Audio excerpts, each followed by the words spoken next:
Do not attempt to adjust your radio. You are listening to Fresh Air Community Radio, KFAI 90.3 FM HD, Minneapolis, and on the web at kfai.org. Radio without boundaries. It's 2 p.m. Monday. It's a time slot without a show. And your friend Danny Sigelman and the prize is here this afternoon. I was really excited to do this today because it's a really beautiful day out. Nothing like harnessing all the kind of nervous, anxious energy of beginning another crazy week in the Twin Cities than being able to do a radio show for you. So thanks for tuning in. A bevy of concert announcements everybody's excited about. I'm really excited to go see Kiss tonight in St. Paul.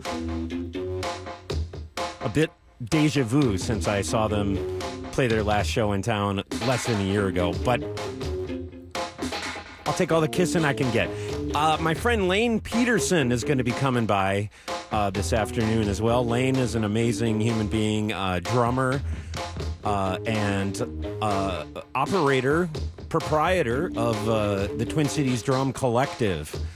I recognize Lane's work as really uniting the drum community in the Twin Cities, which, you know, keeps the beat, keeps it flowing, keeps the groove that's happening on the music stage. And they just opened up, had a grand opening this weekend in Northeast Minneapolis, the Twin Cities Drum Collective, moving from St. Paul over to Northeast Minneapolis. So he's going to be coming in. We're going to be celebrating that, talking about that, talk about everything he's up to, and just have a general great afternoon. So thanks for tuning in and, say what's up. We are on the interwebs at kfai.org, and right now we're going to hear John Holt. Why not, right?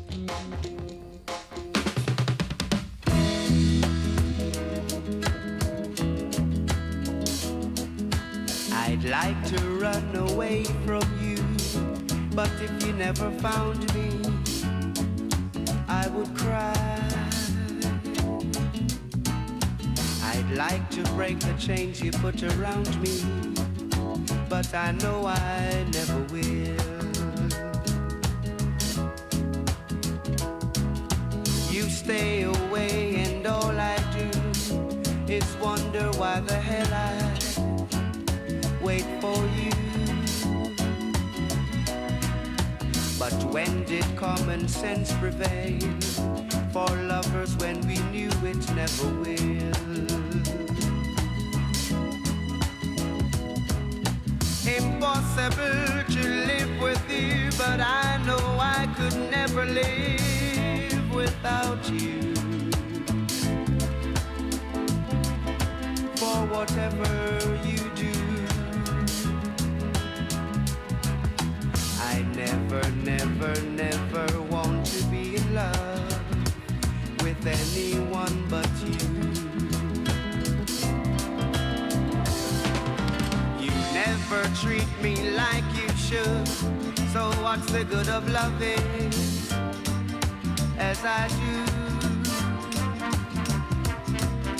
Although you always laugh at love, nothing else would be good enough for you. Impossible to live with you, but I know I could never live without you. For whatever you do, I never, never, never want to be in love with anyone but you. You make me laugh, you make me cry, you make me live, you make me sad for you. You make me sing, you make me sad, you make me glad, you make me mad for you.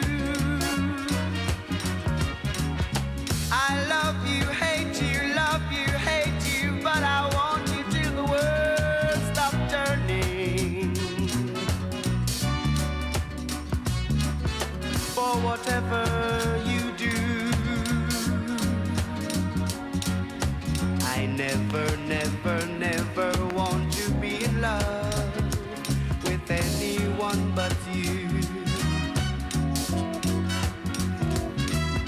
I love you, hate you, but I want you till the world stops turning.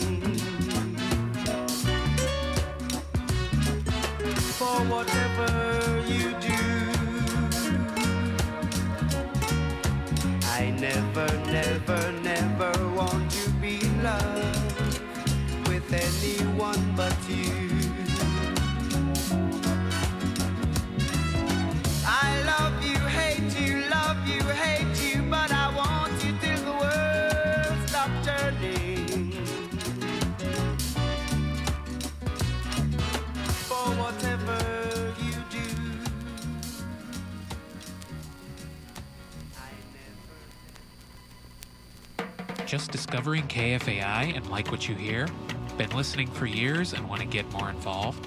We're always looking for new volunteers to help in both on and off-air capacities as producers, music librarians, outreach team members, and engineers. Let us show you how by attending a volunteer orientation. They happen on the first Thursday of the month here at the KFAI studios at 1808 Riverside Avenue. Let us know you're coming by emailing volunteer@kfai.org.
Radio Tour Information.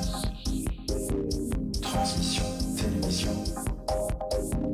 Reportage sur moto. Caméra vidéo et photo. Les équipes présentées. Le départ est donné. Les étapes sont roulées. Et la course est lancée.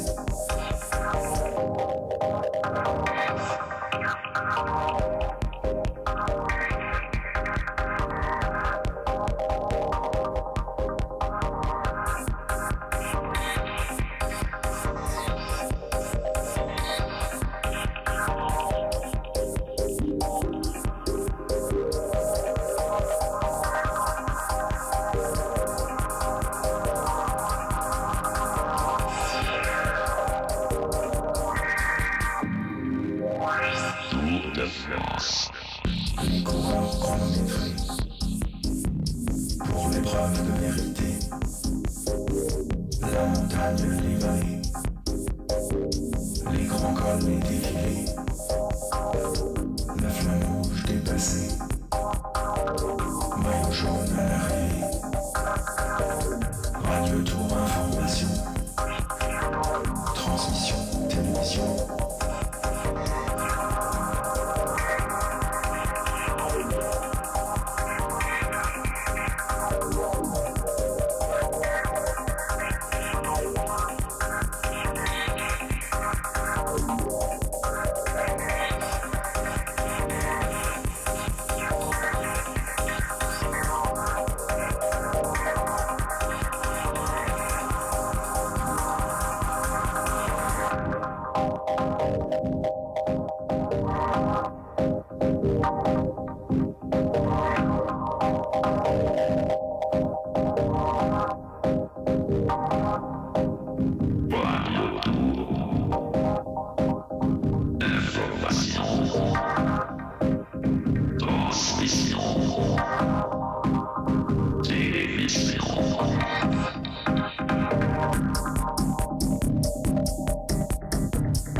So if you're like me and you kind of woke up from your mechanical slumber and your data information became uploaded and your circuitry energized this morning, you found out that Kraftwerk were coming back to town.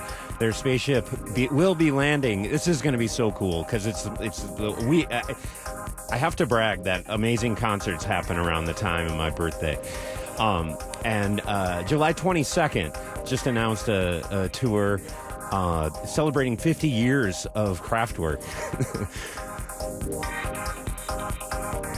Playing at the Armory in Minneapolis. So great to find out this morning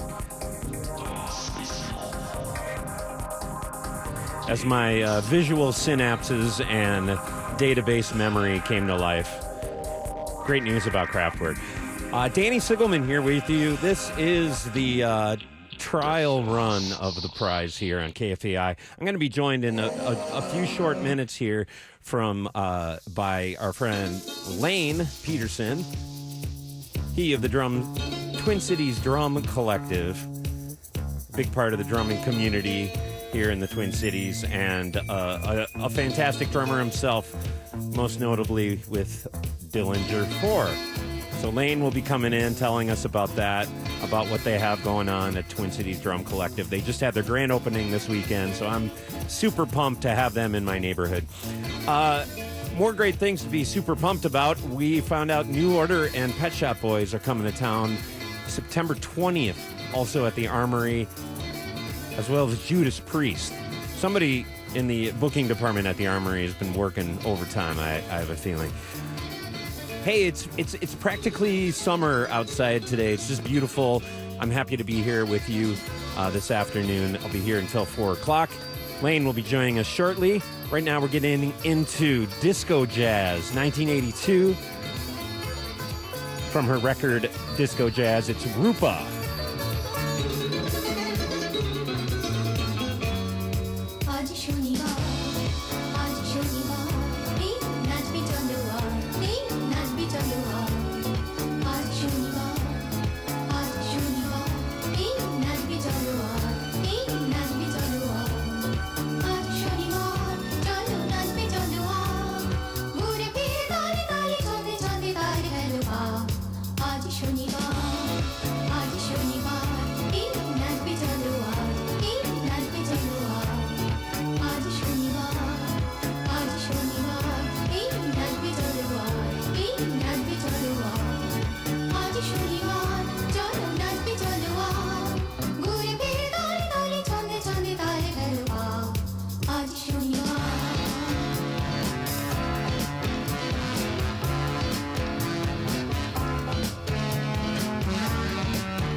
Yeah, awesome. I recently went to Seattle and went record shopping and brought back a bunch of stuff. So I've been kind of going through that today, playing some music for you here. My name is Danny Sigelman. This is kind of like a little pilot show, The Prize.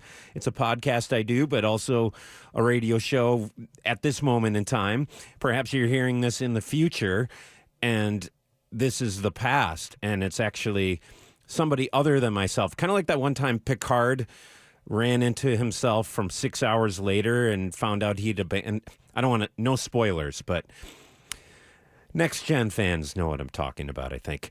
Hey, happy Monday, everybody. It's a beautiful day in the Twin Cities, and I'm so happy to be here for you, playing some music. My friend Lane Peterson is going to be coming in. That might even be him on our security camera. Got my eye on you, Lane. He's on his way in. Lane is a fantastic gentleman, drummer, and a part of the Twin Cities Drum Collective, who just opened up their new shop in Northeast Minneapolis, where it's all happening, this past weekend. So we're going to talk to him about that and play some music. Also, what maybe Dillinger Four is up to this year.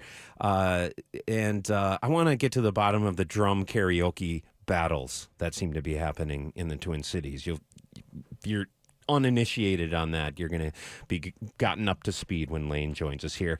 My friend Priya Panda is an amazing singer. She's a part of a band called Diamonds out of Toronto, and she just released a solo single that I'm excited about. It's kind of a mellow tune, but it's going to get really rough when Lane comes in here, so I thought this would be a perfect time to play it for you. Priya Panda, the song is called Take Me Back, her very first solo joint, right here on KFAI.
all right. Oh, hey, hey, hey.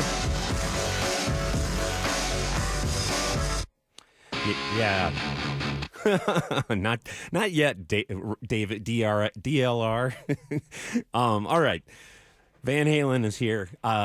As is Lane Peterson. How are you doing, Lane? Hey, man, I'm doing great. Thanks for having me, Danny. It's really frazzling. You know, I think as a drummer you can relate the chaotic nature of trying to like maintain something steady, kind of for everybody to latch onto, but yet kind of literally like drum up that chaos. I think it's a drummer thing. Well, you know, here's the thing also, unless you're like Kelly Keegley, you know, you're not used to having a microphone in front of your face, right? You know, unless you're one of the very few like singing drummers. Of course, I was talking about the drummer for Night Ranger. Yes. You know, so we don't necessarily have a lot of face mic time, you know, to really work it out. Well, I'm just feeling today, I'm kind of like doing this radio thing, and it's, I enjoy the aspect of like, encompassing the chaos and kind of like compartmentalizing it and showing the audience the finest version of what's kind of all around me.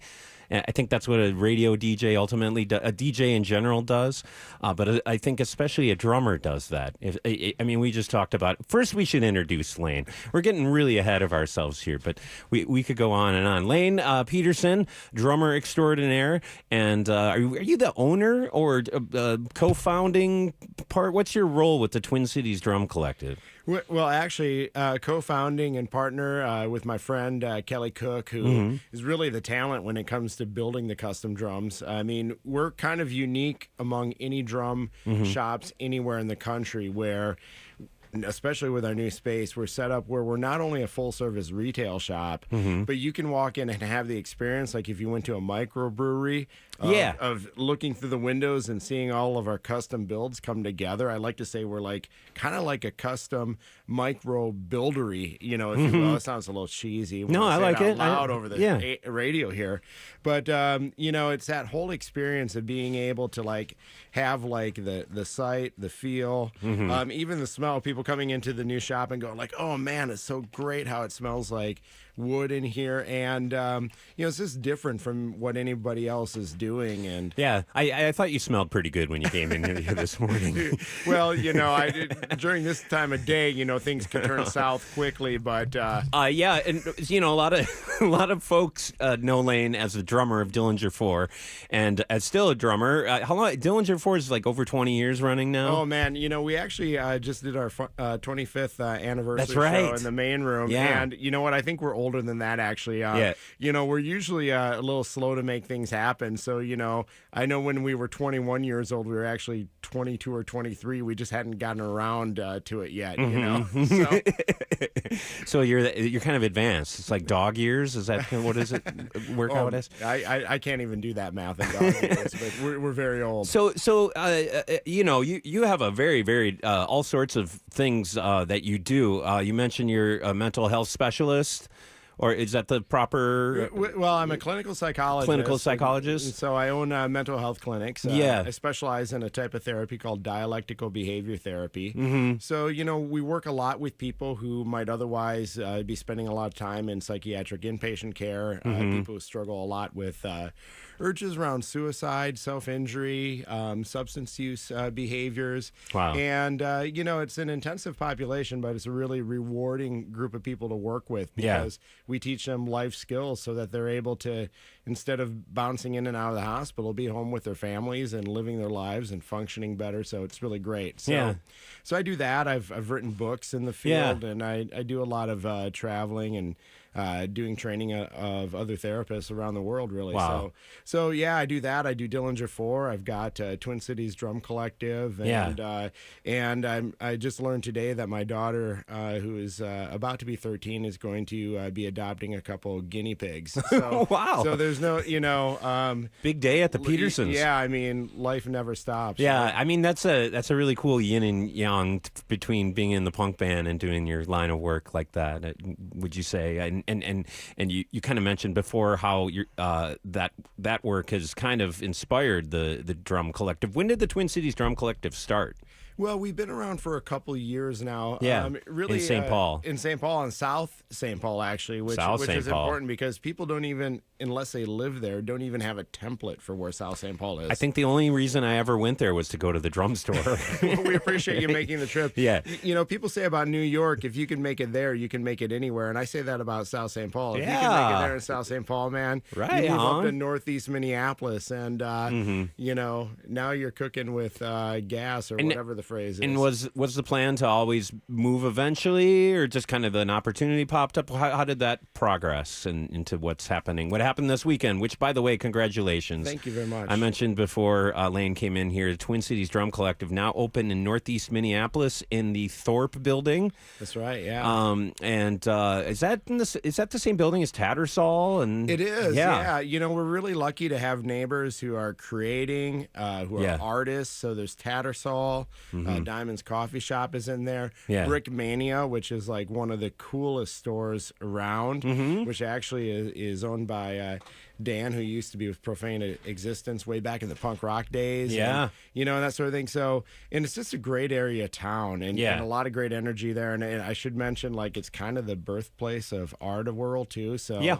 So, you know, we're time. looking forward to May when like 45,000 people descend on our business to decide to become drummers. Yeah, that's really cool. I mean, it's really exciting to have what you guys do as part of the neighborhood, and like you said before, it's kind of like the craft brewery phenomena.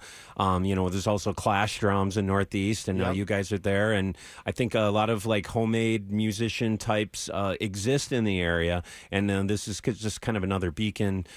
For that kind of tradition that's fairly new, actually, you know? Yeah, you know, I mean, I think people are looking for something more personal in terms of the experience than just buying from a major manufacturer or just going and walking into a big box like Guitar Center. Yeah. You know, they want to be able to talk to the person who's manufacturing and building their instrument. As you know, being a drummer, whether you're a drummer, guitarist, whatever, what you play is incredibly personable to you. You know, so, you know, to be able to like get exactly what you're looking for and to be able to have it happen on a local, regional level is just really super, super cool. And, you know, I do kind of liken it to the whole microbrewery kind of thing where, you know, certainly there are still people who are drinking Bud Light and, you know, Coors or Mick Golden or whatever, but you're seeing more and more of these microbreweries who are shaving off what they're doing, you know, shaving off from the major manufacturers because what they're doing is more special. It's a better experience. Yeah, and you know, it was like a point in time, like the shiny object was to like go to some big bar at a mall somewhere, and there'd be neon lights everywhere and huge television sets. And now you go to a mall, and they're trying to encompass this like kind of craft brewery vibe. It's so like the mainstream's kind of like imitating what was taken away from them by the more micro breweries. And you know, I can't say I've been to Guitar Center anytime recently. Are those stores kind of fading away? Is the community kind of responding to more kind of homegrown punk rock ethic and that kind of thing? Well, you know, I can only speak for us. And Yeah. we've really seen our business grow really exponentially, and I can only imagine it is because, you know, people want to walk into a place where they're given great service. It's a friendly atmosphere. It's welcoming of everybody, where you can get great advice, where you know you're treated with integrity, and then again where you can get something that's absolutely unique to you. You know, I like to say with major manufacturers, they do custom stuff, meaning they put the word custom on a badge. But that's not really custom. Yeah, that's what I mean. I mean, you know, you'll see a big beer company have a craft beer, but it's just what they call it.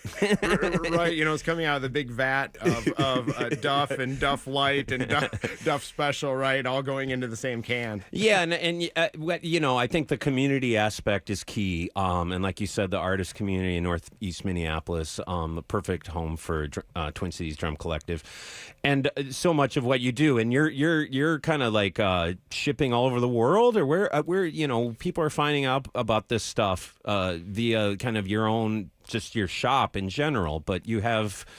Are there catalogs that sell your gear? Well, right now we've been selling more directly. Yeah. But we've shipped to South Africa, to Switzerland, to Germany, different places around the world. And it's kind of amazing how what you do gets out there organically. And that's been the whole everything of what we've done is like build it organically. Yeah. We don't have a board of directors. We don't have like a marketing agency. I mean, literally Kelly and I sit down and we go, what's going to be cool? Let's do what we think other drummers would be into. Yeah. And so it's been a real kind of follow your own heart, follow your own inspiration. Yeah. Kind of thing. And I kind of believe that if you put a lot of love into what you're doing, then success follows. You got to be in it for the right reasons. And I tell you what, owning a drum shop and making custom drums is not a rich quick scheme by any stretch of the imagination. Yeah, and we'll talk about it some more. But Dillinger Four is still active, and is there some news? Should we give a little tease? Is there any big D4 news coming up that we can maybe mention after we play some music? Yeah, yeah. Well, I'm kind of putting you on the spot. You know what?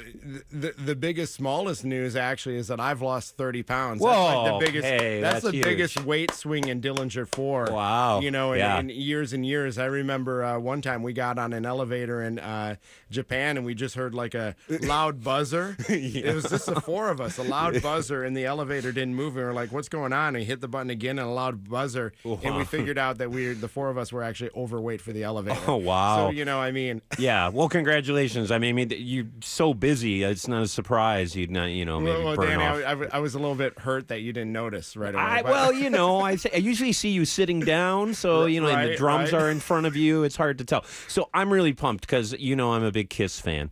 And Kiss is in town tonight with David Lee Roth. Do you get out much to see other music? Oh, yeah. You know what? I live vicariously through Billy Morissette, who just saw David Lee Roth out in Las Vegas. Oh, that's right. Yeah. And man, he loved it. He said it was great. And I mean, who doesn't love Diamond Dave, right? Yeah. And we were just talking about David Lee Roth before we got on air and trying to decide what kind of song to play, whether a pure David Lee Roth or going with a classic Van Halen tune. We can always do both. We can do both. You can do both. Yes, and if you had to pick like a David Lee Roth song, like from his solo era, like what's your favorite? Oh my gosh, you know what I mean. You want to think about this that? This is a low hanging fruit, but I would say Yankee Rose. Yeah. I mean, obviously it was the first song he came out with, right?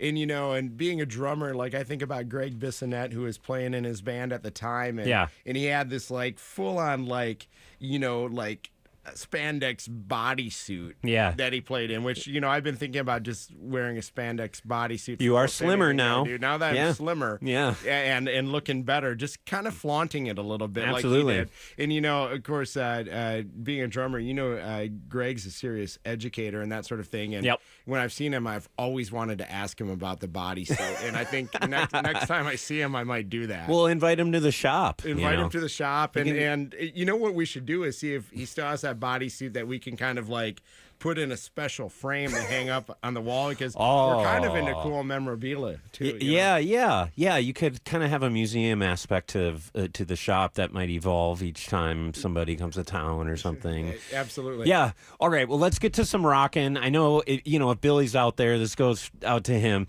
and we'll come back and talk to Lane some more and all about his. Things going on in Northeast with the Twin Cities Drum Collective. This is we're going back to what year was Fair Warning? 81, right? 1981. And did you ever see Van Halen live, like in any incarnation, or only on video? Right. No. I wish I could say that I did. Yeah. And not even Van Hagar, huh? Not even Van Hagar. Which I mean, they had a couple solid albums, and Oh yeah. As long as you're not in the Gary Sharon camp of Van Halen, you're probably okay. I even go there. I really do. Now, that's a place I've never gone. Well, we might have to do that too. All right. We'll be right back with Lane. Here's some...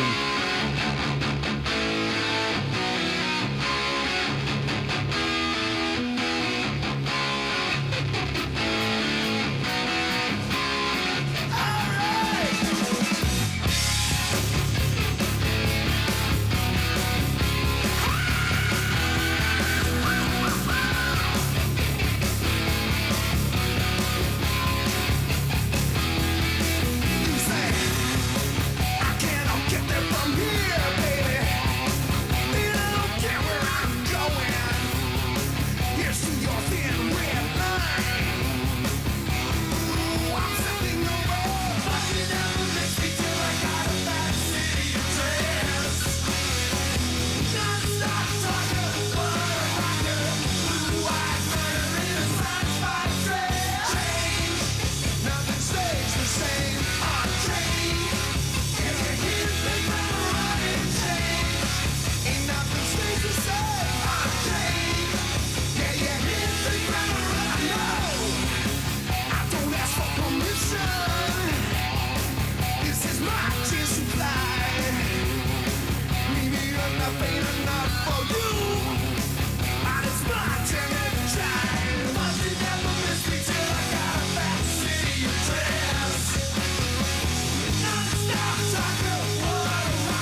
One break coming up. Ain't nothing stays the same. A change. Yeah, you hear people running change. Ain't nothing stays the same. A change. Yeah, you hear people running change. Ain't nothing stays the same. A change. Yeah, you hear people running change. Ain't nothing stays the same.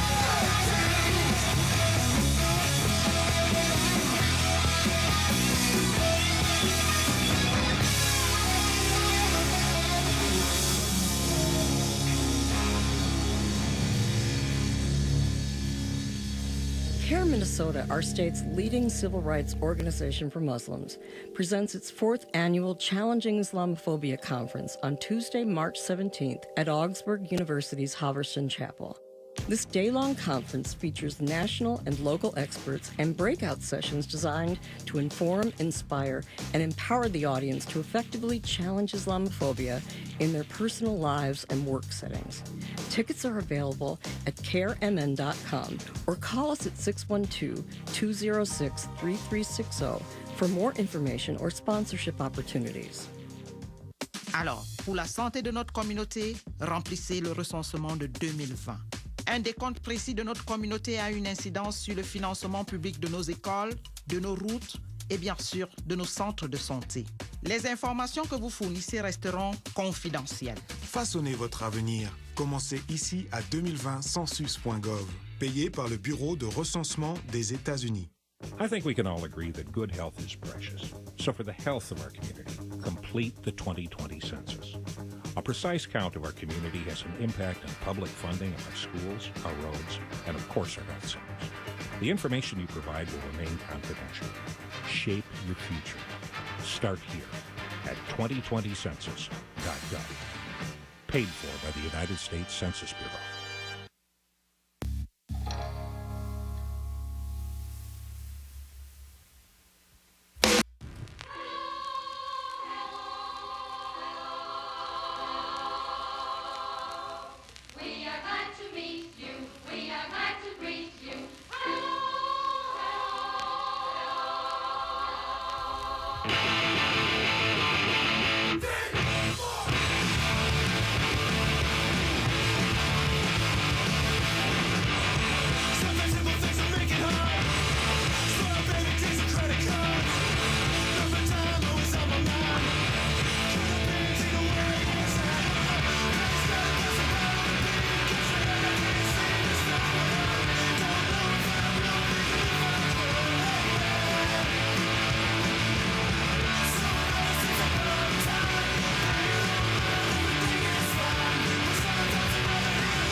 I was just standing here thinking about you. Thought I'd write a song about you and dedicate it to you.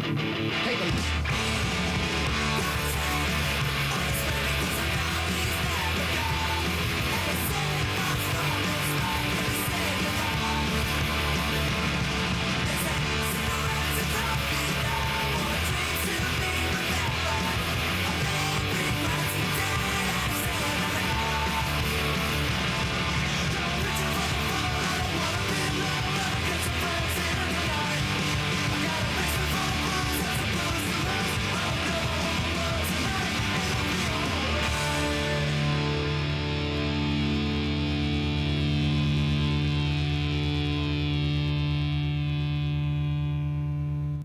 All right. You know, the fade on that song is almost longer than the song itself, I think. Well, we're known for that. Absolutely. That's kind of your thing? It is. Well, no, not at all. But I'm just playing along here. I'm being a friendly guest, Danny. Yeah. So Dillinger Four, our friend Lane Peterson of Dillinger Four is here and representing all sorts of things, but notably the Twin Cities Drum Collective, which just had their grand opening this weekend in Northeast. How did that go?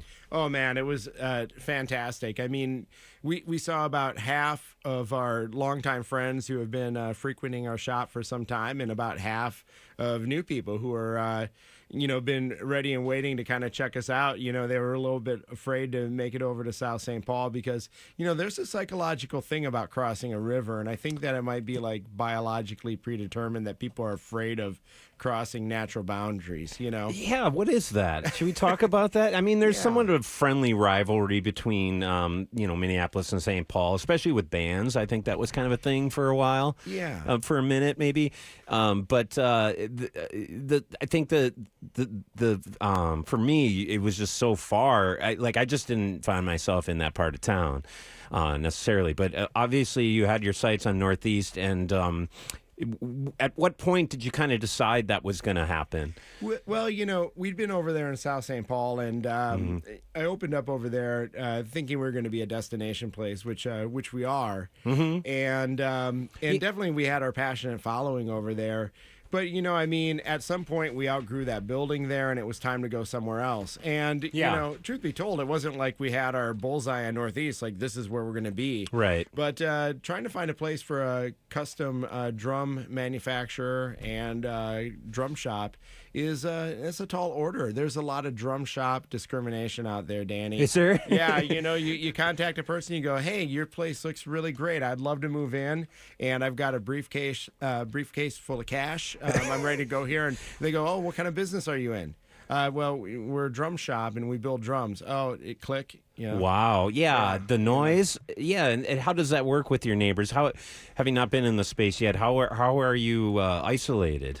Well, we're really fortunate, and sonically, we're really fortunate that we've kind of have our own little standalone space in that building with our own exterior entrance. So that's really cool. We definitely did some sound abatement on the wall that would be, adjacent to the hallway to the interior of the building. And of course, we're thoughtful. Where it's not like a 24/7 jam. We love our neighbors and want to be respectful of them. But that idea that like a drum shop is like constant noise is a little bit of a myth too. Actually, yeah. So something I'm really interested in is kind of the life from tree to drum. At what point does the Twin Cities Drum Collective get the materials? Like, are you actually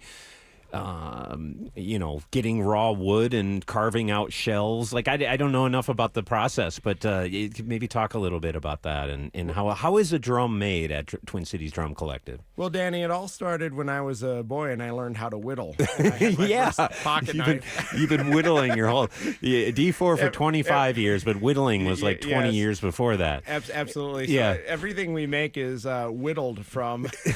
No, I mean, that's a great question. And actually, I'm really, really amazingly proud of how our drums come together. So the first thing is, Kelly and I really put a premium on wanting to be as Minnesota made as possible. Yeah.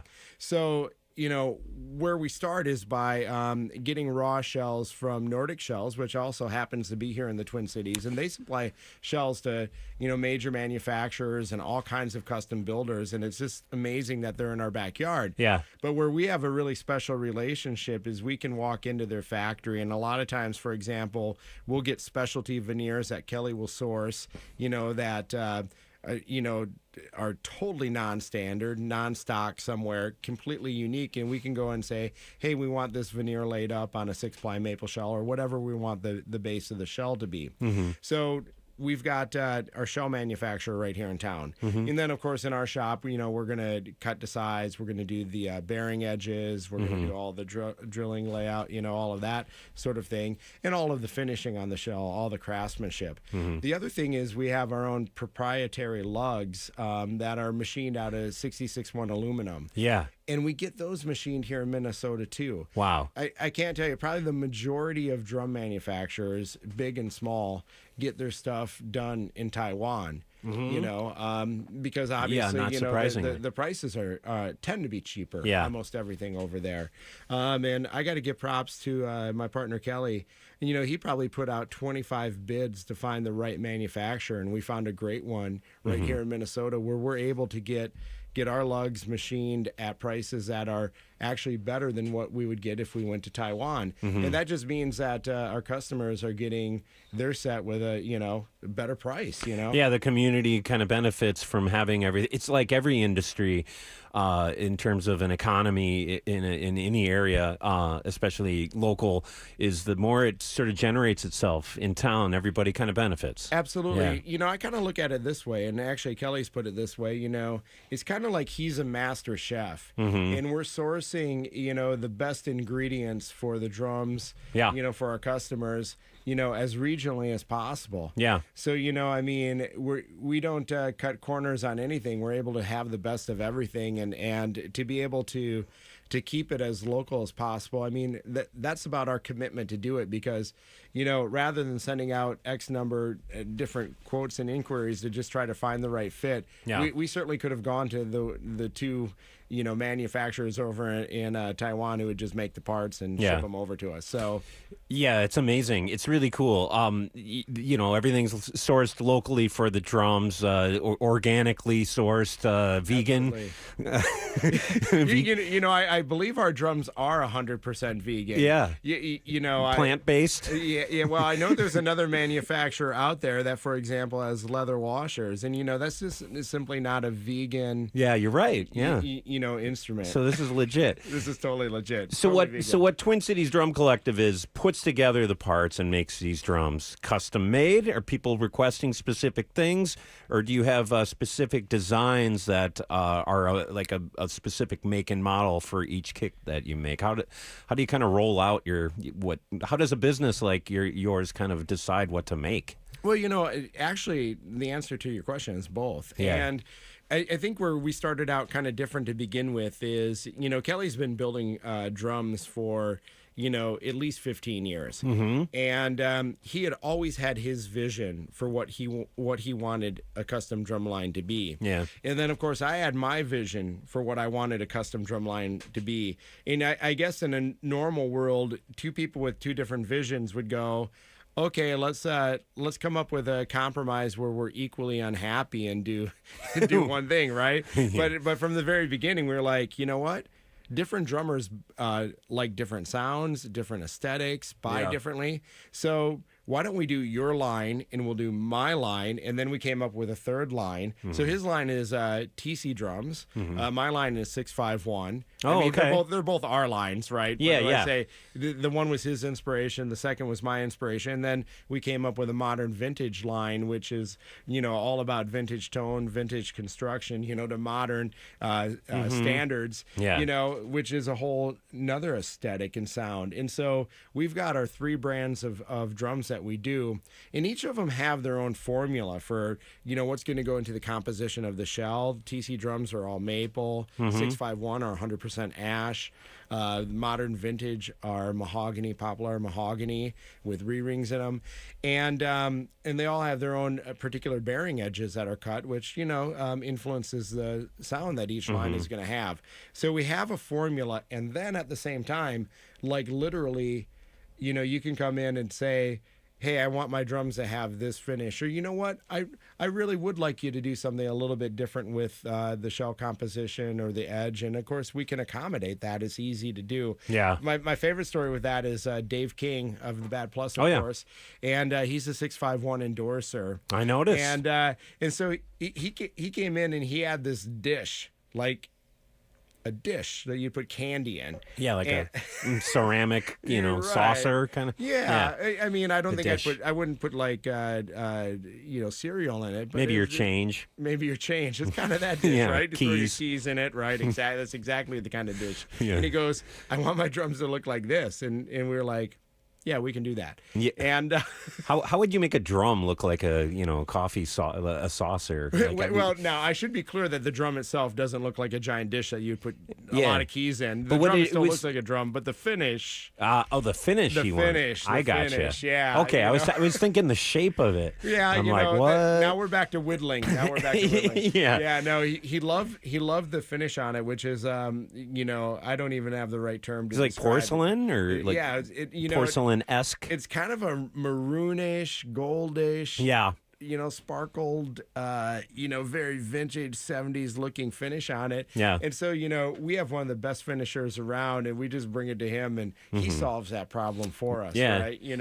Or you're talking about, Lars at School of Rock, where he just got a drum set from us, and he came in with a picture, and he goes, oh, the pink sparkle on this drum they had a picture with, he's like, I want it to look like that. And we go, yep. No problem. I thought you were going to say he came in with like a cotton candy machine and was like, we could do that, man. Yeah. I mean, we've had people bring something in off of Pinterest, Yeah. like, I want it to match this, and then of course we do a lot of just classic things too, like people who just want, like a natural satin over maple, Yeah.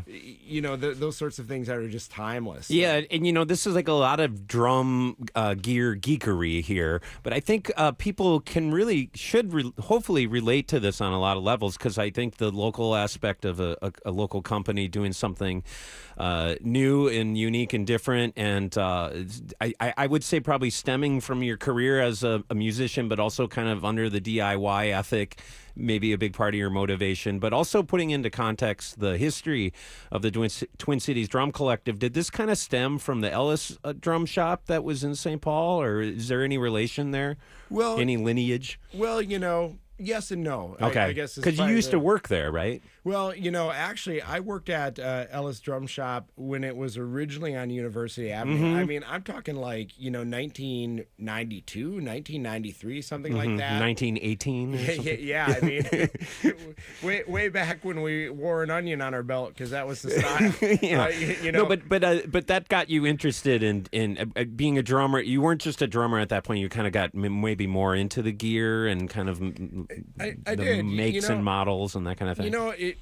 I've always been probably as into drums themselves as I've been into drumming. And if you see me play, you'd probably agree with that. But anyway, yeah. I was insulting myself. You were insulting? Yeah.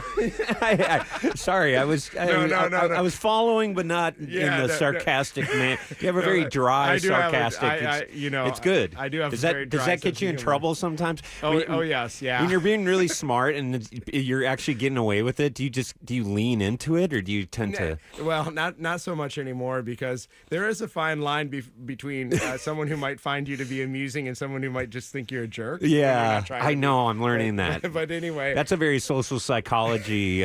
We could go down that wormhole. I think a lot of people might benefit from it. But that's another show. Totally another show. Man, we barely even talked about D4. We're just getting into the drum geek stuff. But yeah, so you're selling drums. You're working in the drum shop.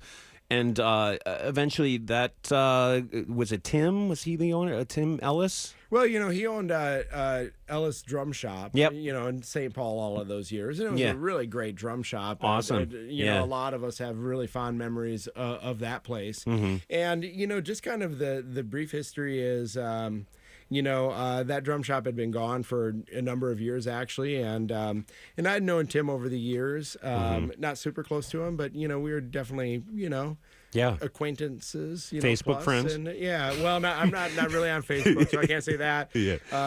But I always loved the Ellis drums. Yeah. And a lot of people have a fond spot for them, and my idea was to kind of revive that drum company, and and just to put it really simply, it just it didn't work out between he and I. Okay. And so sometimes when you're in any kind of relationship, if it's not working, man, you should just change horses. And so wish him well. I would never have anything negative to say about anybody, and I'm just really ecstatic about where I'm at, and Kelly and I and our partnership, and that's the right fit, and the results have spoken for themselves. So. Yeah, but your experience in that, and also touring as a touring musician, maybe kind of inspired what you wanted to do as a manufacturer of drums. Yeah.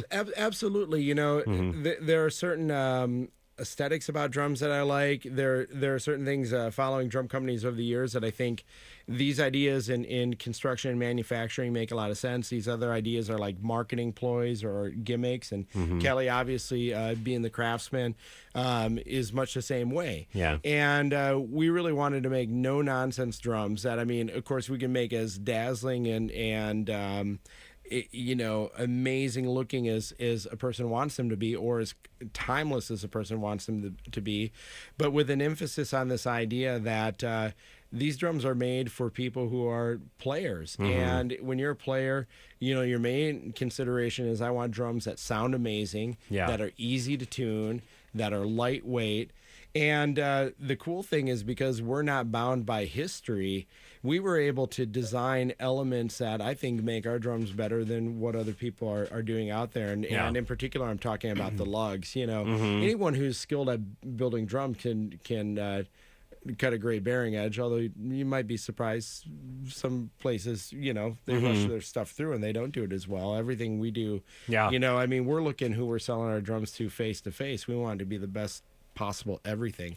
But our lugs, to get back to that, were designed to be superior to traditional die-cast lugs that are all on all the legacy brands, where they don't continue, like Ludwig and Gretsch and DW, which are all fine drums. I like all those drum companies, but they continue to build their stuff the way they do, not because a die-cast lug is better, but because that's what their brand identity is. They're married to it. Yeah. And because we weren't married to anything when we began manufacturing our drums, there were certain things where we were able to say, let's do it better. Yeah. I get really philosophical. I teaching the youth how to play drums has been a kind of new endeavor for me in the last year, last 6 months. And I get excited about the philosophical aspect of it. And I think being a drum manufacturer, you might kind of think of it the same way. I tell the students that each drum, each stand, your seat, every part of a drum set is a machine in itself. Yeah. And you're the ultimate machine that makes it all work together. Like a car, you're the engine of the rest of the machine parts that make up a car and make it move. Do you think about drumming that way as a drummer? Do you think differently about drums than you do as a drum manufacturer, or do you kind of adopt the same sense that it's? I think more so than than any other instrument, although I don't play that many any other instruments, more so I think a drummer actually becomes more a part of the instrument as an integral, a machine of the machines. Yeah, Do I watch too much Star Trek? Is that what's going on? No, I hadn't gone down a Trekkie road with what you're saying. I'm just following what you're saying, and I agree with what you're saying. Yeah. And in fact, I always find it like puzzling when you meet a drummer who isn't that interested in their gear. To me, that's like meeting someone where you go, man, what music do you like to listen to? And they go like, I don't know. Whatever's on the radio. Right, right. It's whatever. I'm like, really? Yeah. So, first of all, whatever you play to me ought to inspire you. Hopefully you're bringing your own inspiration to what you're doing. But every now and then you got to look to your instrument and kind of go like, hey, man, lift me up that little bit. So number one, to me, like, whatever you play ought to like invite you to be a part of it. But then, to your point, man, it's like levers and fulcrums and the relationship between, what you're playing, which, all drummers are different. Some drummers love smaller drums, some drummers love bigger drums, how we set them up, all of these different things. And so that's, just even on a granular level, that's part of what we do too, is like come in and go like, well, what are you looking for? What kind of stages do you play on? Big stages, little stages? Yeah. What kind of car do you drive? Can you fit the drums you want in your car? I did a gig this weekend. I I didn't bring a rug just because I thought it was a festival and they're going to have everything. They're going to have a drum rug and stuff. Right. And I suffered. It was so miserable. All my drums were moving around. It amazes me when a drummer, especially a younger student, just sits down and plays and doesn't adjust anything or move anything around. It's kind of like that comfort level that's necessary to really execute what you're trying to do as a player. Oh yeah, man. I mean, for sure. And I got to give a shout. And I was going to say, and that kind of stuff is important to teach right away, I feel. It really is. I got to give a shout out to a couple drummers who showing great support to us and who I think are amazing and great teachers. I'm sure Gordy Knutson and Dave Stanek and that's where guys like that begin with drummers, is just sitting down going sit in front of the drum set and let's see how you relate to the instrument. Let's see what angles the drums are set up at. Let's see how tall you are. Where you setting the height of your throwing. What's the fulcrum look like with how you're holding your stick? Okay, here's a fulcrum, there's a fulcrum, and I'm motioning here, which is great for people listening on the radio. You can just envision me waving my hands jazz wildly. hands. Yeah, jazz hands, happening here. But actually, it wasn't that long ago that I just went and did a 2-hour tune-up with Gordy, because it'd been a long time since I sat down with someone, and just for 2 hours, that's all we talked about was the relationship between me, the drummer, and the instrument. Yeah, and just on that conceptual level, and then of course putting it into action. It was a game changer in terms of just refining what I was doing. And so kind of coming around to it, a lot of times people think a lesson is all you're learning a huaracha or samba or a jazz pattern or whatever, and you're sitting down and working on a rhythm or working on drum fills or something like that. And I think more important is sometimes just sitting down and working on your relationship to the instrument itself. Yeah, absolutely. Yeah, it's huge. And I tend to enjoy the aspect of vintage drums and kind of working with what's there. And I kind of like to sometimes think I let the drums play me a little bit, because you kind of got to figure out how to make it work the best way. Yeah. Especially when they're running away from you on stage. But being able to kind of pinpoint what you need and being able to kind of create it, that must have been really exciting for you when you first started doing that. It is. Great built drums, first of all, should be easy to tune. If you can't tune drums, so many drummers can't tune drums, and they go, there's something wrong with me. I don't know how to tune a drum. No, that's the drum. Yeah. Drums are well built, should be super easy to tune. And then to your point, you playing the drums playing you. It really is about that. We don't like to use the word synergy because it's a very cheesy word. No. It really is about that commingling energy that you have between you and your drums. Symbiosis, right? Yeah. There you go. And when you're playing exactly what you want, whether it's the size of drums that you want, whether it's the head selection, all of these different things that we can help people with, that the dude who works in the keyboard department at some other big store probably isn't going to help you out so much with. Yeah. It's gonna make a difference in your playing. Yeah, and again, I think having something local in a community that is just full of musicians, and especially drummers, that's really exciting to kind of be able to educate people at the retail level and not just being about the sale, so to speak, but really educating people on what maybe they don't even know they need, but will make them a better player. Yeah, well, and just to have that place that's a cool hang. You know what I mean? And I'll say this, man. The first of all, the Twin Cities, I think you'd agree, is one of the best music scenes anywhere in the country. Yeah, let's talk a bit more about Dillinger Four. What you're saying, how has the band stayed around so long and being able to kind of maintain the energy? I mean, you said before you don't get as crazy as maybe you did when you were much younger, but I think the Twin Cities is I think of Dillinger Four as kind of the penultimate Twin Cities band. I mean, everybody talks about the Replacements and Prince or whatever, but Dillinger Four, when you said you've been together for 25 years, that amazed me. And what's your feeling about the band? Like, what do you get from it? What's I mean, we could do 2 hours on the band itself, but what's the pride that you in the rest of the band kind of have? Oh man, you know what? I guess my first pride is that I love those guys like they're my brothers. Yeah. You know, and I think they'd say the same thing on most days anyway. Yeah. You know about me. You know, but I you know, I'm sure you've seen this too. We've seen this with so many bands where you know, they're trying to strive for something, you know, or someone's got to have a bigger ego than someone else. Yeah. Someone has to feel more important than someone else, you know, or it's about the next big thing or the next big offer. And, you know, we've never been about that. We've always been about just doing what we do. Yeah. We've turned down things that other bands would, you know, claw each other's eyes out to try to get. But, you know, if it didn't seem like a cool thing or something that we wanted to do, we just passed on it. Yeah. And you know, it's one of those things where all of us have egos. You know, I did a drum clank at School of Rock, I was telling you, and Yeah. you know, a big part of what I was trying to get across is that you know, to play in a band, you need to have confidence. You need to have an ego to get on stage and do what you do. Yeah. But you should never put your ego in the driver's seat. And so many bands like end up imploding because someone's got to put their ego in the driver's seat. Someone's got to be more important than everybody else. And that's just never been our thing. And so we've always enjoyed being together.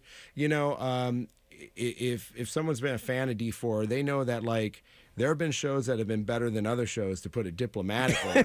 And and you know, but there's never been a time that I can remember anyway where we've walked off stage and berated someone for not being their absolute best. You know what I mean? What would you if you were gun to head and somebody wanted to know your favorite Dillinger Four show? What do you typically say? The 2000 that I've forgotten, probably.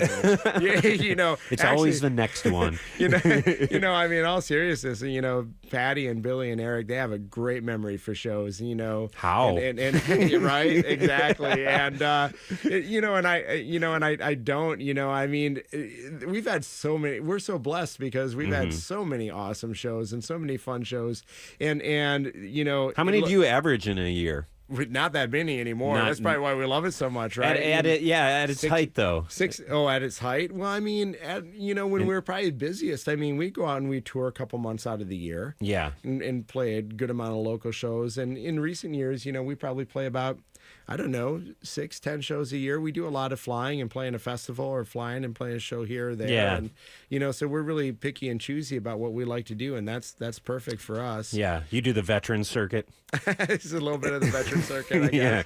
Yeah, you know. Is there going to be a Vegas residency anytime soon with Dillinger Four? You know, I'm not sure who would have us there for a Vegas residency, or whether we would want to do that, right? That would fall in the category where we'd go like, I don't know, showing up to play a show to, like, you know, a canned theater doesn't sound like a Dillinger Four thing. I don't know. I think you can make it work. How much are you going to pay us? Now we're not going to do it anyway. That's how my band works. So do you get into deep deliberations on stuff and then call it off sometimes? Does that happen? No, I mean, we don't call things on to call them off. But right. I mean, look, I remember way back when we were a lot younger band, when, like, the Warped Tour was like a huge thing. Yeah. And, you know, you never really rode that wave, did you? Well, I mean, they tried to get us on the wave many years in a row. You know, like, come on, play it the seemed Warped like an Tour. obvious thing. Yeah, you know, and you know what? We sat around and we go like, what? Play during the daytime, like at 3 p.m. outside? Yeah. No, thank you. That's not what we do. Is Billy awake by that time? Well, nowadays he is. Yeah, He's a very responsible human these days. But you know, I mean, start drinking by 2 in the afternoon? Absolutely. Playing the show outside? No, we're not going to do that. Yeah. You know, so... So yeah, you kind of ebb and flow with in terms of your activity, but it's been a while since there's been a record, right? Well, I Have mean, you recorded? I mean, do you consider over a decade to be a while? I mean, I think it's I don't all know. you know, Relative, yeah. half a score in 2 years ago, Dillinger Four. But is a motivation like I mean? I was talking about Kiss before. We should probably get back into a little bit of music soon here, and we'll play some Kiss because their shows tonight. But they don't make any records anymore either. Is the motivation more to just play music and kind of celebrate the band, or? Well, I mean, yes, I like to celebrate the band all the time. But Yeah. right now. But I mean, we are actually working on some new music right Really? now. Yeah. So Wow. I don't think anyone's talked about it. I don't want to jinx it. but Wow, I can breaking I can news. tell you that there are actually new songs. Hashtag breaking news right now. Yeah, There's there you new go. songs. So you're writing songs. Have you recorded anything? No. I mean, on the iPhone, yes. On the iPhone. I mean, that's how things have changed over time, right? Yeah, yeah. Go like, I don't want to just hang out with you guys and go over this over and over. I'll just record it and go home on my own time and sit down and fiddle with it. But no, we're really excited to do some new music and hopefully go in the studio, I don't know, summer. I mean, spring's right around the corner. It's not going to happen in spring, but summer. And put out a record or a single or just whatever you kind of decide at that point in time. We'll see where it goes. It might be an EP, might be a full length, and I think it all kind of Look, I've got a bunch of 4/4 drum parts written. I'm ready to go. Yeah, that's right. Yeah, they're very intricate. Yeah, the drums are written, man. Yeah. Well, how does Dillinger? How I'm sure you've done it every kind of way, but how does a song come about? Like, how did Double Whiskey come about? Is it lyrics first? You guys kind of jam, like, record it on a boombox or something, and then actually, the old days, you would record and you'd put it on. Get it on cassette, and go out and sit in someone's car with the cassette player and go, what does it sound like over your really crappy speakers in your car, right? You know? But, no, usually Eric or Patrick will come in with a pretty fully, fleshed out song. Mm-hmm. And, then we'll learn it as a band. And certainly as a band, we'll sometimes make a change or this or that. Or, and as far as the drums go, I'll usually ask those guys, what do you have in mind for the drums? What's up tempo, what do you want during the bridge, What's the closest thing to a Dillinger Four ballad? Is there any slow jams in the catalog? There are a couple slower jams. Yeah, I can't tell you what the titles of those songs are because the titles are so complicated. Yeah, but there are a couple of them in there. But usually the lyrics end up last. I mean, this is kind of funny because I'm really proud of our lyrics. I think from a socio-political standpoint, I think we have among some of the better lyrics of bands out there. And I can tell you that every single time those guys are frantically writing lyrics at the 11th hour in the studio. Yeah. You would think as good as the lyrics are that they've, like you said, maybe the lyrics came first or something. No, yeah, I would think so. No, they're sitting there with a rhyming dictionary, like under duress, writing lyrics. So, but it works. Yeah. There you go. Oh, that's awesome. Well, I mean, anytime the band's doing something, it's exciting. Is there any shows coming up for Dillinger Four? Well, actually, a couple. We're going out to San Diego, play a show out there, but I don't think anyone here is going to make it to that one. It's just never know from Saturday or something like that. Then we're playing a show with a Veil down in Chicago at the Concord Theater. Okay, I want to say on March 12th. That's cool. So that'll be way cool. We did a tour with them many years ago. And of course, the Veil is classic band. And so we're really happy to be reunited to play a show with them. And then I'm not really sure what's going to happen. I mean, 4th of July. Oh yeah, that's you do that every year. Yeah, so. That's that's always here, right? Yeah, that's traditionally been here. Although you just inspired me in this moment, maybe we should take it somewhere else. You have a suggestion, maybe? Yeah, you could teleport somewhere else. Yeah, why not? Now you've gotten full on Trekkie. Like you weren't before, but now There's now only you a few. actually made it there. We have some limited time, so I had to throw in another one. So maybe that in July, but maybe something else before the end of the year or something or whatever. We got a lot of time. Before Yeah, we do. 2021. It's like it's February. You ever think of running for for office, maybe? Or You know what? I think I could do a better job than a lot of people. So I mean, the bar is set very low these days. Yeah, there's no scandal that could derail me, I don't think. And so maybe I should get into it, and we can definitely talk politics after the next break. What about at the drum shop? Is the band? I don't know. Could you hand? Could that? Is there a parking lot there? Could they handle the band? You know what? There is a parking lot there, but our lease says no events, so there aren't going to be any Dillinger Four shows at the drum shop. It's good to keep stuff separate. Yeah, you know. Yeah. I don't want those guys thinking that they can just come and hang out at the shop anytime. Yeah. Who in the band is also anybody else play the drums at all either? Well, actually Eric started out as a drummer. As a drummer? Believe it or not. Yeah, and I think he had a pretty ripping Slingerland kit back in the day when he was like a 7th or 8th grader, and it's kind of funny every now and then when I'll say, how do you want the drums to be on this, and he'll go, I'm thinking this, and he'll he's got his long arms, he's like motioning and he's doing it in rhythm, and I picture him as a young kid with his super long hair that he had playing the drums, and I'm grateful he lets me do it. Yeah. How old were you when you started playing the drums? Oh gosh, I don't know, probably about 5th grade or something. Who were like your drum heroes? Who were my drum heroes? Did you have any? I'm trying to think way, way, way, way back to who would have I mean, of course, every drummer goes through like a rush phase when they're like in junior high or something, especially like in our age group, right? Yeah, yeah. But over the years, I mean, there are so many great drummers from so many different genres that I have a tough time settling on any one person, because I go, well, I love this drummer for this reason and that drummer for another reason, and this drummer is really great technically, but this drummer has a great look and feel, and this, Ed Begley Jr. from This Is Final Tap. Yeah, that's a good moment. In the Thamesmen. Yeah, he would like,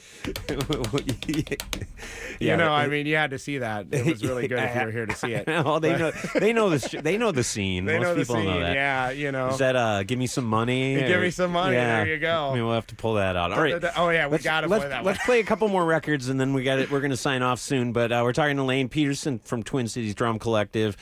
They just opened this weekend, and I'm really excited about it, and I'm sure most drummers in town are as well.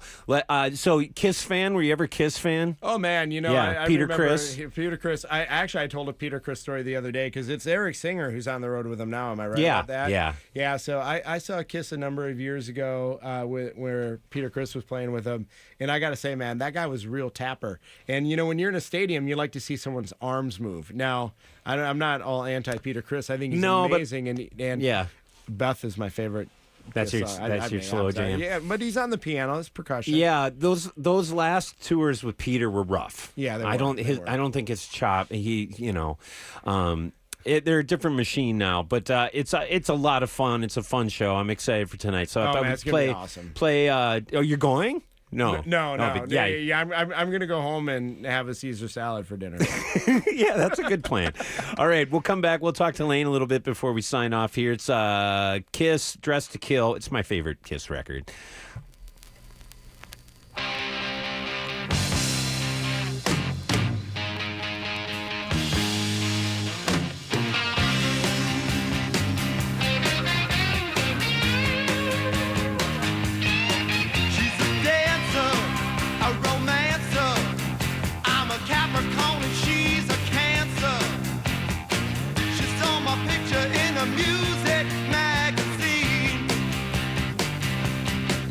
She met me, said she'd get me, touched her hips and told me that she'd let me.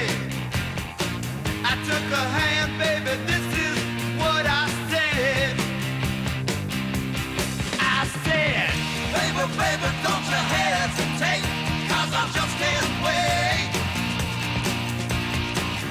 Lady, won't you take me down on my knees, you can do what you please. Come on and love me.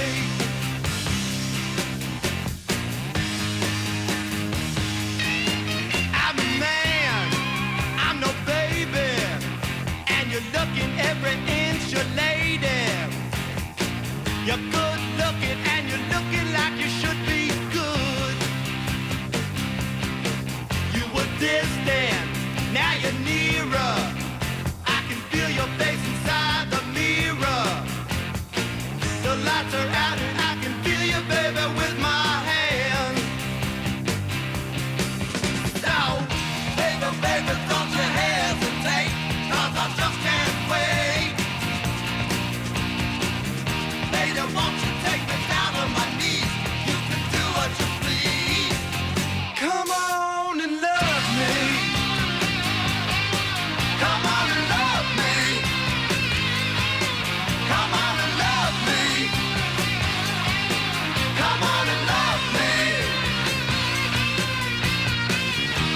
Little baby, don't you hesitate, 'cause I just can't wait. Lady, won't you take me down on my knees? You can do what you please. Come on and love me. Come on and love me. Come on and love me. Come on and love me. Come on and love me. Come on and love me. Come on and love me. Come on and love me. And I know that's bad for our image, but I don't give a damn.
All right.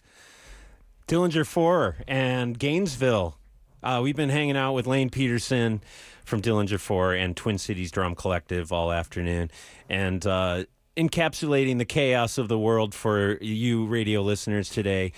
Thanks for coming by, man. This is super fun. There was a great story you told about about Gainesville, and somebody does a drum cover of it online. It's always fun to see someone do a cover in one way or another. But yeah, I was telling you about this teenage girl who was covering Gainesville on drums on YouTube, and it was cool. She had a I Love Barbecue shirt, which I'm a big barbecue fan. Yeah. It didn't look like she ate much barbecue, but I love the shirt. But she played the song really, really well, probably better than I play it. And then during, the part of the song where it's a task set for drums, the drums drop out, she picked up like a container of yogurt and she's, eating yogurt during that break. And I thought, man, that's exactly what I do during that part of the song, but with like a Budweiser.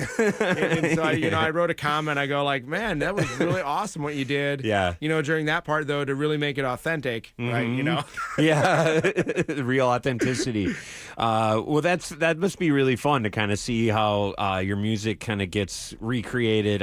I'm eternally fascinated by new media and how it represents something from the past in a new way. People are maybe hearing her version of it before the original, in some cases with people that kind of present themselves online like that. Yeah, well, and that actually can be a springboard for people because, when I finally had enough, they're probably looking her up and now she's in the band, right? And that's how you find the new singer for Journey.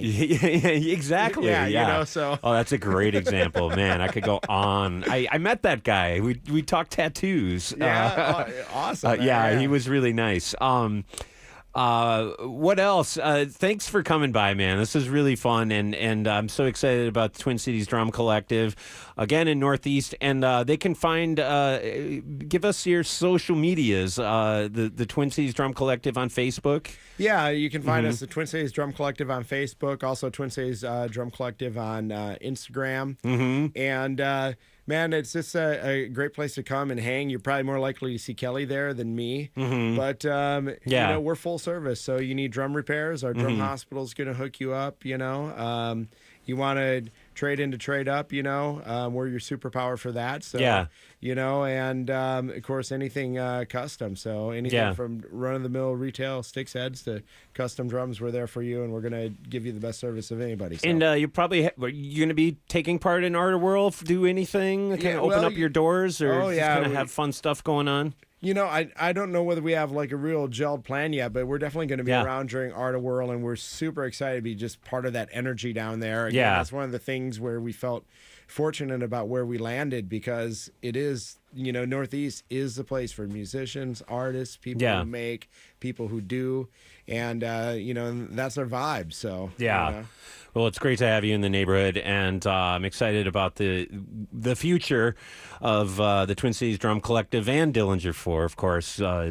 Breaking news, they're working on some new songs, so I'm excited to hear that, and I'm sure there's a lot of people out there that are just as excited. Lifter Puller, I'm sure you're a huge fan, huge history with that band. Any great Lifter Puller stories in terms of that you can share on the air with your years of, you toured with them a bunch? Oh, yeah. Played a lot of shows together, all I'm great sure. guys, Craig and Tad and Dan Monick, who's an awesome drummer. Of course, he's been out in L.A. for years now doing photography, and actually I saw him not too long ago. Must have been in L.A. I don't remember exactly, right. but probably. Yeah. But anyway, man, no, they were just, they were a little bit different than us musically, and part of what we did when D4 was especially a younger band is, a lot of bands go, well, we're only going to play with bands who are just like us. Right. And instead, like, we played a lot with bands, whether they were crusty punk bands or bands like Lifter Puller or, a lot of times we were just about, like, who's doing something cool musically, who are awesome guys to be with, and Lifter Puller fit both of those things. Yeah. And this recording I didn't know existed. This is Lifter Puller at the Triple Rock, which is fittingly, we're bringing it full circle here. It used to just be down the street here from us. Absolutely. And I'm sure you spent a lot of time at the Triple Rock back in the day. A lot of time. A lot of time. A lot of hours in there. Well, thanks so much for coming in, Lane. And again, we'll see you at the drum shop sometime soon.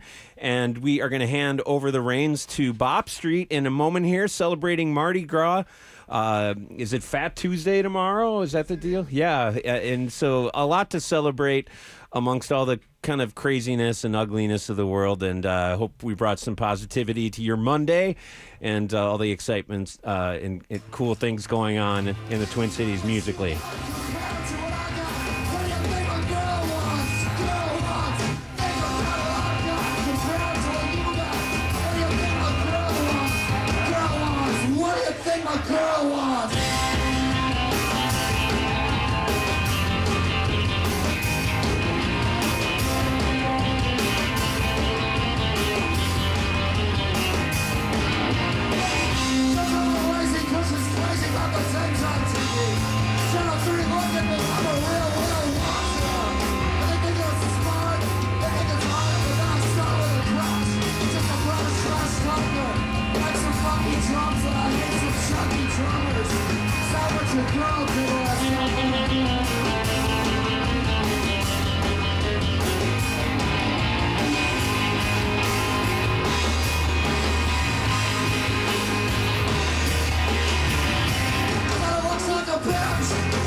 Looks like a blast, she's gonna feel like a bitch.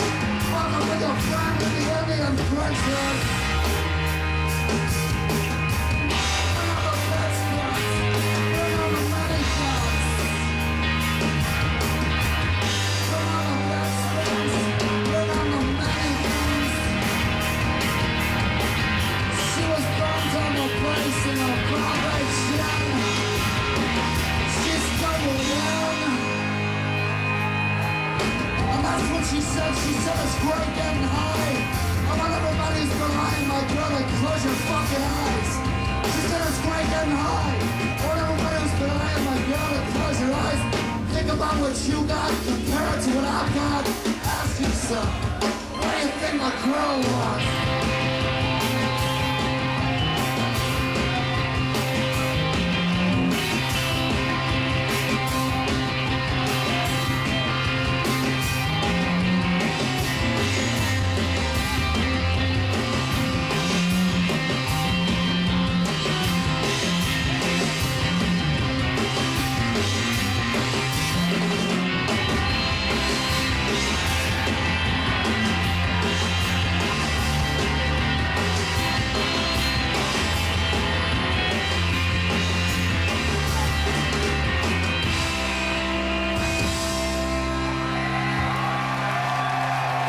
Careful.